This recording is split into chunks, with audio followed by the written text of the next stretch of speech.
So what does it mean when we hear food really isn't food right now? What does that entail?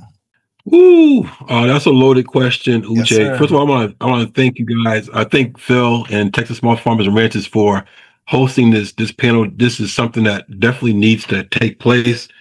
And today we're purchasing food based upon cost and not really the quality of the food that we're buying. And we've been taught we've been kind of tricked because a lot of things that we're buying, we don't really understand what we're buying. We're not seeing the additives that go in food. There's a ton of them.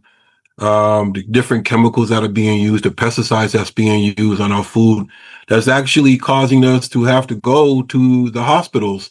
They're causing defects. They're causing serious illnesses, and we really need to focus on that. Sometimes when we go and shop, I don't see people reading labels anymore.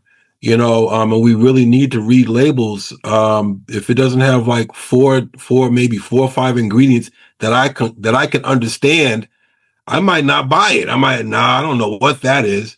I might put it back on the shelf because I know that it's going to have a long-term effect on my body. And as we get older, we want to make sure that we're in the best health that we can be in.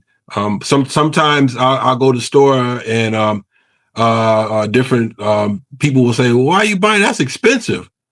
It's going to be expensive either now or it's going to be expensive later when you're wheeling me into the emergency room or whatever because my body's not functioning properly. And this is the reason why this discussion needs to happen today. Going back to your original question, Uche, and these are some of the things that we need to be concerned about. I'm gonna wrap this up. My father had always taught me to think right, live right, eat right, and you will be all right. But we have not really been taught how to eat right. We used to like when we used to shop for groceries. I remember my mother going to farmers markets back in Boston.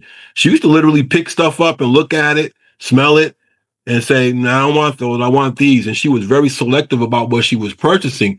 We're not doing that today. People are buying stuff based upon the price, and that might be to the detriment of our community.